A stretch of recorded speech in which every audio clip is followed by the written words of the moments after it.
people are bowled over when a bucking bull goes berserk. Normally you go to a rodeo to see the action inside. A wily wolf is giving would-be captors the runaround. She was more capable than a six-wheel vehicle. She just seemed to outguess us at every step. And two sports-loving critters are going to get to the game, whatever the cost. It doesn't look like the doors had half a chance.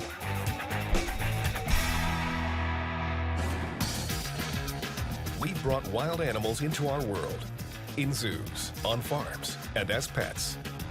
We think we have them under control. But what happens when these creatures break loose and become animal fugitives?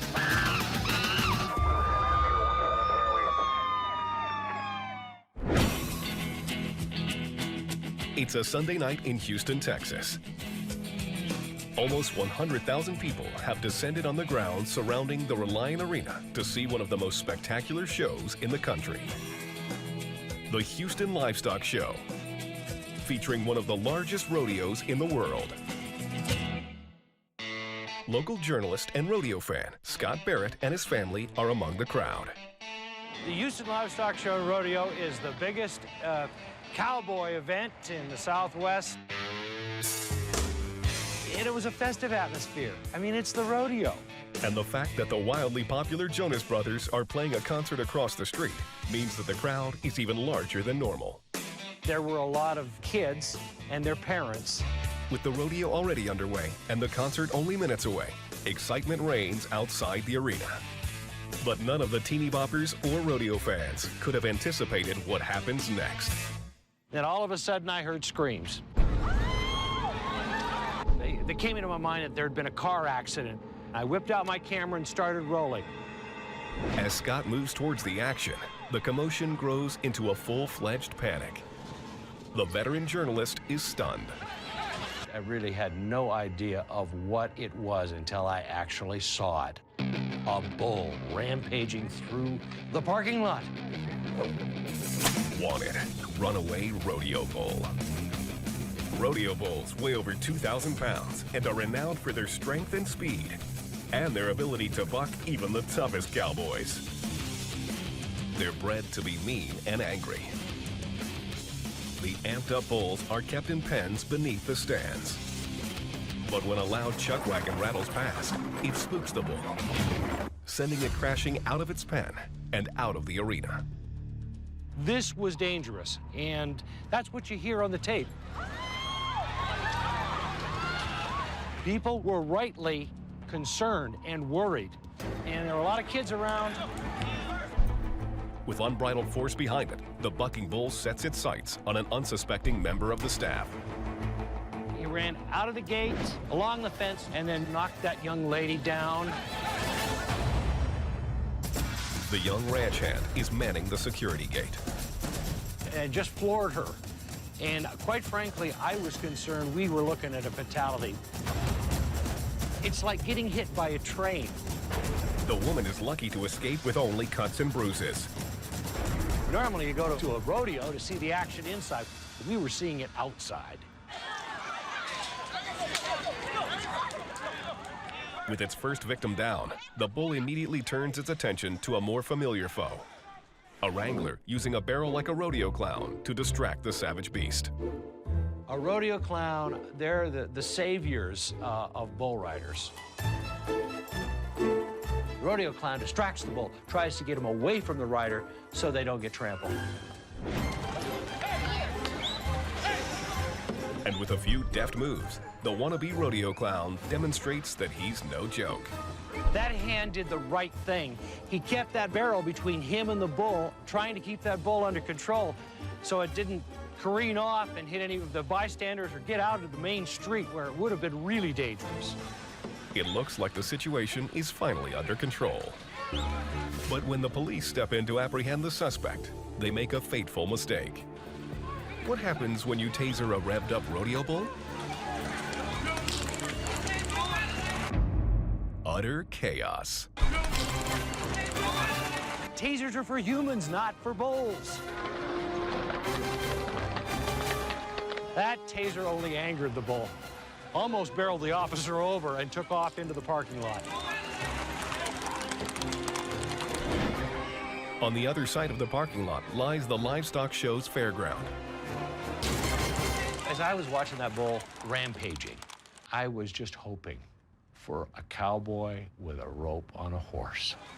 And lo and behold, there comes the cowboy. He'll take care of this.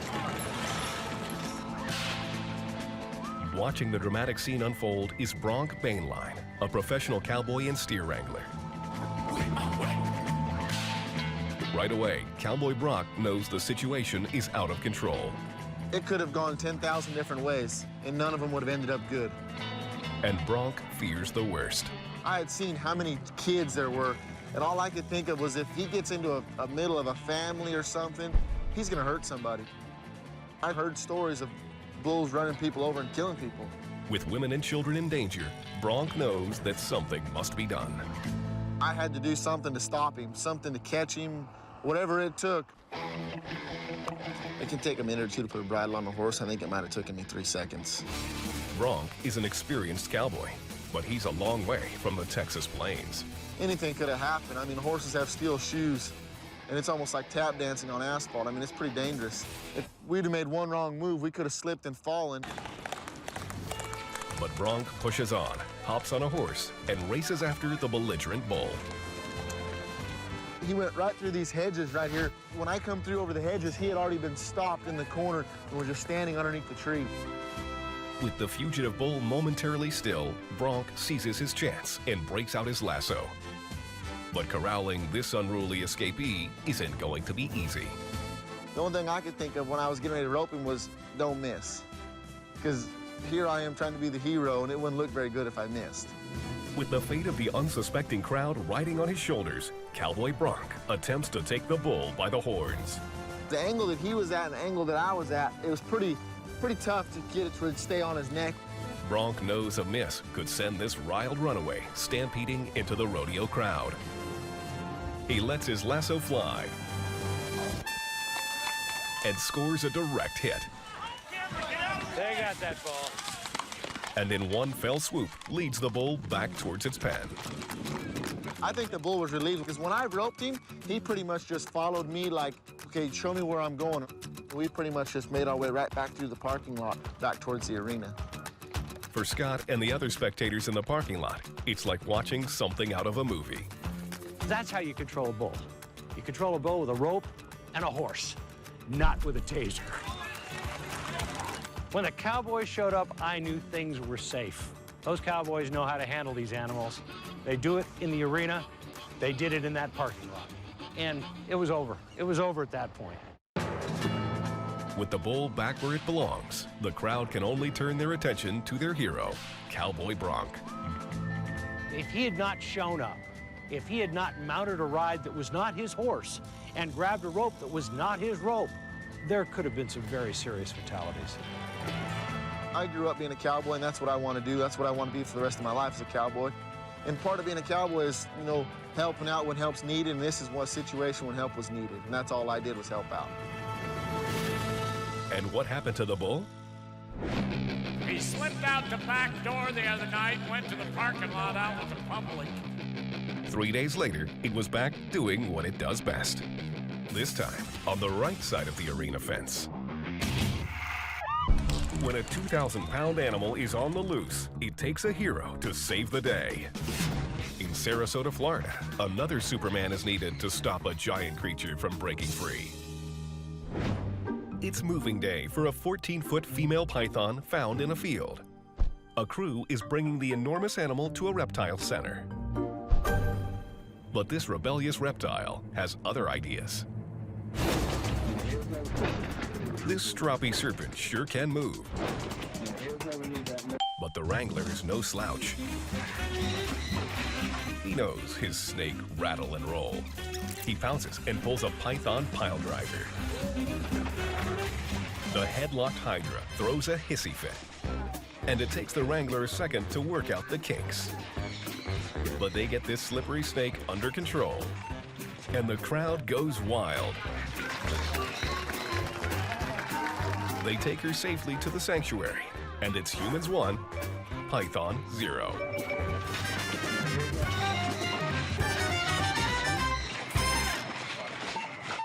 While this peeved python was brought under control quickly, not all fugitives are willing to come so quietly.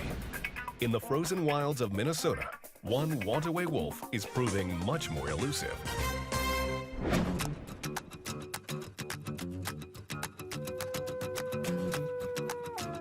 February 14th, 2009.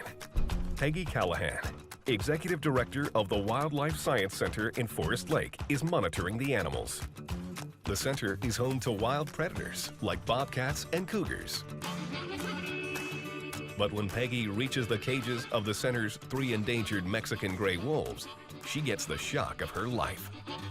That's when we saw the gate. The latch was heavily pried, and this is a piece of galvanized heavy steel that no wolf or any animal is gonna bend.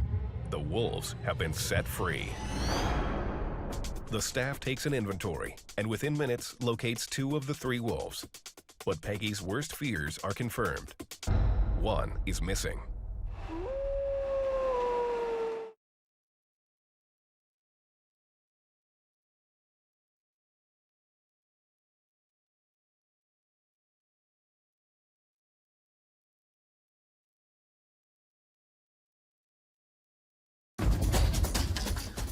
Executive Director Peggy Callahan has discovered one of her center's endangered wolves is missing. The team begins the search. For the next 3 days, they hunt through deep snow, but the prize wolf has vanished. It meant a lot of miles, a lot of driving, and a lot of frustration. Tired and deflated, the team fears the worst. But on day 4, they get a break. 20 miles away from the Wildlife Center, Officer Brad Kribsback of the New Brighton Police normally patrols the graveyard shift. And it's early in the morning, 4:45, 5 o'clock. The radio's quiet. There's nobody out on the roads. It's pretty easy to get tired. But what he sees next isn't a dream. I saw a wolf running down the middle of the road, which definitely is not ordinary in this neighborhood. Officer Kribsback follows the wolf along deserted streets and calls in for backup. When the dispatcher hears the description of the wolf, he immediately contacts the Wildlife Center. I was completely skeptical. I didn't believe for a minute it was her. Reluctantly, Peggy sends coworker Matt Rowe on the 30-minute drive to investigate. I didn't honestly think it was going to be her, but as soon as I saw her, I knew it, so I got on the phone with Peg. Peggy rushes straight to the scene. When I arrived, there were police cars everywhere and roads blocked off and spectators and neighbors and joggers and Matt with this look of hope and anxiety and stress, and she's here, it's her. The team pursues the wily wolf through snow-covered backyards. Finally, after 3 hours, they get their chance. Matt and the police chased her pretty hard for a few hours and ended up pinning her under this home. There's an eave here next to the deck that she finally decided to take a respite. The team moves into position. This could be the chance. But like lightning, the re-energized wolf bolts. And the chase was on again. With the police hot on her heels, the wolf makes a break across a snow-covered lake. She was more capable than a 6-wheeled vehicle. She just seemed to outguess us at every step. But just when the chase seems hopeless, the fugitive wolf hits a dead end. The chase is now headline news. That is right there, live from Skyfox. The rescuers have several times been really close to this wolf. It's important to note that the wolf was raised in captivity because if he's not captured, he probably wouldn't survive in the wild. She ended up along the freeway fence for a breather, and that was what gave us the chance, the time, and the geography to capture her. The team position themselves on either side, blocking the wolf in. But they need to move fast. This fence means nothing to an agile wolf. She can easily, as a wolf, jump twice that at least without a lot of effort. And that fence is shielding the wolf from 6 lanes of rush hour traffic. There is no way she could have navigated that traffic and survived. So we knew this was our last possible ditch effort. This is the moment right here.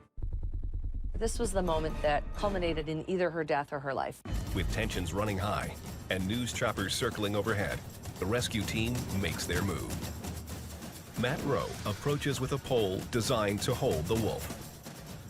It looks like the game is up, but the wolf makes one final dash for freedom. She made some left to right movements. I just stayed in front of her. The team has it covered and strikes. The most amazing moment was watching Matt do the 2-step with that wolf and make physical contact with her. After 4 days on the run, the precious wolf is finally in custody and under control.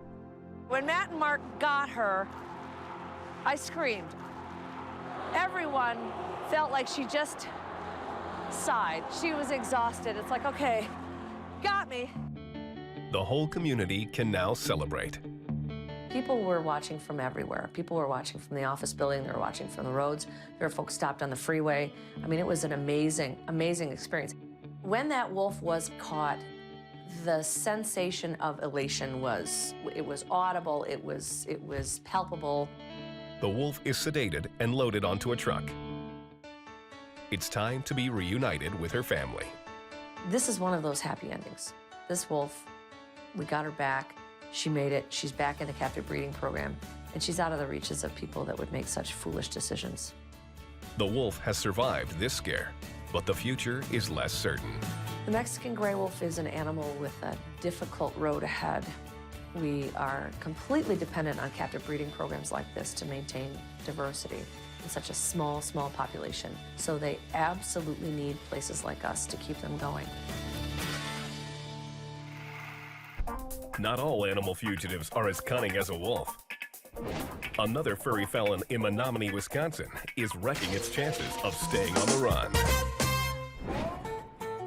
The streets are deserted. Sports fans across town are glued to the TV. Local basketball favorites, the Milwaukee Bucks, are duking it out with the Atlanta Hawks. Jay Willett manages the local sports bar that's showing the game. The Stout Ale House is an entertainment center. On any given day, there's always issues that occur, whether it's someone that's had too much to drink or unruly patrons or whatnot. There's always issues every day. The bar is packed, and the beer is flowing. All the crowd needs now is for their beloved team to start scoring. But it seems like one fan is late for the game.